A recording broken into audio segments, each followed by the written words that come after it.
මොකද වෙන්නේ පරණ අවුරුද්දේ අලුත් අවුරුද්දට පොඩි වැඩ වගේ කරනවා. පොඩි වැඩ කියන්නේ මේ දුරට අපි හිතනවා. ඒකත් එක්ක මේ oh shit උඩට ගිහිල්ලා. alright. මේක මේ මොකද ෆේස් ට්‍රැකින්ද මොකක්ද දාලා තියෙ පොඩ්ඩක් කෙලවුණා.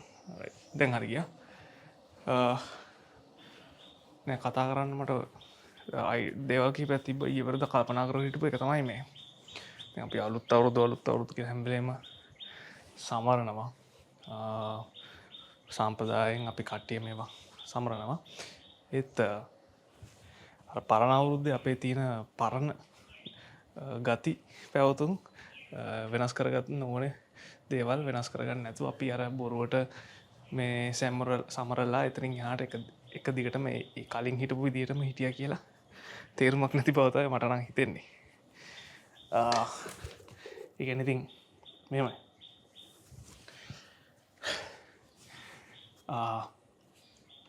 හැම පැත්තකටම අප්ලයි වෙනවා. ඒ කියන්නේ අපි දැන් කතා කරමුකෝ බිස්නස් එකක් ගැන.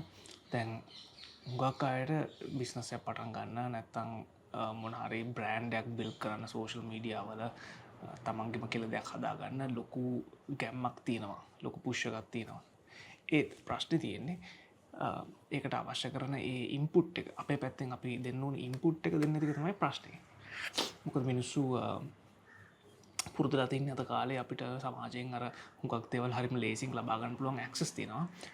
හුඟක් වෙලාවට සල්ලි නැත්නම් අටෙන්ෂන් තමයි කරන්සි එකක් විදිහට පාවිච්චි කරන්න ඕනේ ඇක්සස් එක ලබා ගන්න. ඉතින් අර හැම වෙලෙම කෙටි මාර්ගයක් ගොඩක් දේවල් වලට තියෙන නිසා අපිට පුරුදුලා තියෙන්නේ මේ අපි යන පාත් එක නැත්නම් බිස්නස් එකක් හරි බ්‍රෑන්ඩ් එකක් හරි මොකක් හරි දෙයක් යම් කිසි අචීව්මන්ට් එකක් ලබා ගන්න යන මේ මාර්ගෙත් අර අනිත් දේවල් වගේම ඉතාමත්ම ලේසියෙන් කෙටියෙන් ඇක්සස් ලබා ගන්න පුළුවන් වුණොත් හොඳයි කියලා එහෙම පොඩි කන්ඩිෂනින් එකක් අපේ හිත තුළට වැටලා තියෙනවා.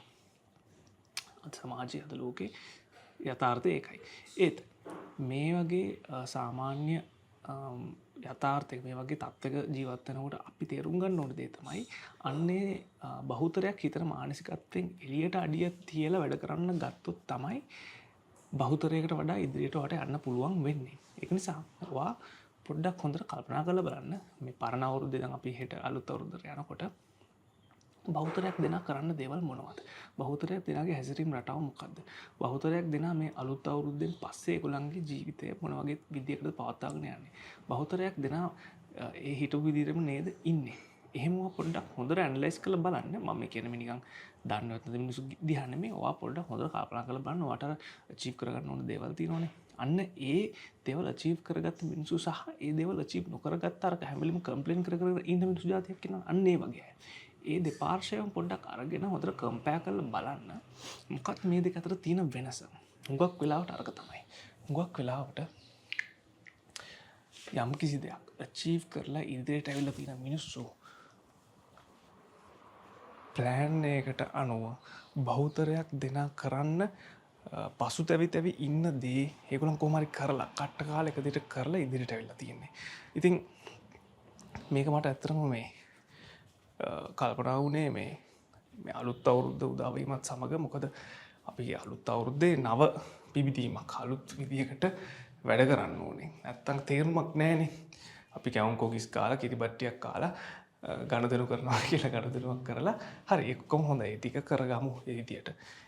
ඒකට උඩින් තව දෙයක් ඔයා ඇඩ් කරගන්න අපි මේ අපේ ඇතුළාන්තයේ තියෙන මේ ගති පැවතුම් එක්කත් පොඩි ගණදෙනුවක් කරමු. ඔයාගේ නරක ගති ටිකත් ඔයා පොඩ්ඩක් අඩු කරගෙන කරගන්න ඕන දේවල් ටික තව පොඩ්ඩක් පැහැදිලිව ස්ට්‍රැටජයිස් කරගෙන ස්ට්‍රැටජි එකක් හදාගෙන ඔයාට යන්න ඕන තැන හොඳට සිහිපත් කරගෙන ඒකට වැඩ කරන්න ඕන පිළිවෙල පොඩ්ඩක් අයිඩෙන්ටිෆයි කරගෙන ඩේලි රුටීන් එකක් හදාගන්න. ඒ කියන්නේ ඔයා හොඳට අයිඩෙන්ටිෆයි කරගන්න ඕනේ ඩේලි මොකද්ද මම කරන්න ඕනේ මගේ මේ ගෝල් එක අචීව් කරන්න. හරි. ඊට පස්සේ අන්න ඒ ප්ලෑන් එකට එක දිගට ස්ටික් වෙන්න ඕනේ. ඒක තමයි සෙකන්ඩ් ස්ටෙප් එක. හුඟක් අයට කරන්න බැරි වෙන දේ. මොකද හේතුව මේ හුඟක් වෙලාවට යම්කිසි රිසල්ට් එකක් ගන්න අර කලිමුත් කිව්වා වගේ අපි හිතනවට වඩා ටිකක් කල් එක දිගට ඒකට වැඩ කරන්න ඕනේ. ඒ කියන්නේ ඔයා මොන හරි උදාහරණයකට අපි ඔන්ලයින් බිස්නස් කතන්දරේ මෙමු මොකද හුඟක් මම දන්නවා ඔයා වගේ කට්ටිය ඒ පැත්තට යම් කිසි ආසාවක් තියෙන නිසා ඒත් මේක හැම දෙයකටම ඇප්ලයි වෙනවා හරි ඔයාලට ඔන්ලයින් බිස්නස් එකක් හදාගන්න නැත්නම් ෆ්‍රීලාන්සින් පැත්තේ මොනවද දෙයක් කරන්න ඕන කියලා කියමුකෝ හුඟක් වෙලාවට අපි මාසයක් දෙයක් නැත්නම් සතියක් දෙකක් මේ ඒ ප්ලෑන් කරගෙන වැඩ කරගෙන යනවා ඊට පස්සේ අපි හිතනවා අයියෝ මට මම බලාපොරොත්තු වෙච්ච රිසල්ට් එක තාම ලැබුණේ නැහැ අර අනිත් එක්කනට ලැබිච්ච රිසල්ට් එක මට තාම ලැබුණේ නැහැ කියලා එහෙම කරලා වෙන්නේ ඔයා ඒ කරන්න ඕන දේෙන් පොඩ්ඩක් ඩීවියේට් වෙලා වෙන දෙයකට යනවා එතනින්ම තමයි වරදින්නේ ඔයා තේරුම් ගන්න ඕන දේ තමයි අනිවාර්යයෙන්ම මාස 6ක් නැත්නම් අවුරුද්දක් එක දිගට මේ දේවල් ටික කරගෙන යන්න ඕනේ ඒ කියන්නේ ඩේලි ඩිසිප්ලින් එක තියාගන්න ඕනේ ඒක තමයි මම කිව්වා ඩේලි කරන්න ඕන දේවල් ටික හොඳට අයිඩෙන්ටිෆයි කරගෙන ඒ ටික කරගන්න ඒ කියන්නේ ඒ ටික නොකඩවා කිරීම තමයි ඔයාගේ ගෝල් එක විය යුත්තේ මේ වර්තමාන මොහොතේ ඒ දේවල් කිරීම හරහා තමයි ඔයාගේ අර ලොන්ග් ටර්ම් ගෝල් එකට යන්න පාර කැපෙන්නේ පාර වලටම කපා ගන්න පුළුවන් වෙන්නේ නැත්තම් වෙන කවුරුත් අයියා කෙනෙක් රටින් ඇවිල්ලා ඔයාට මේක දෙන්නේ නැහැ එහෙම බෑ ඒක ඉම්පොසිබල් සිනාරියෝ එකක් ඒක නිසා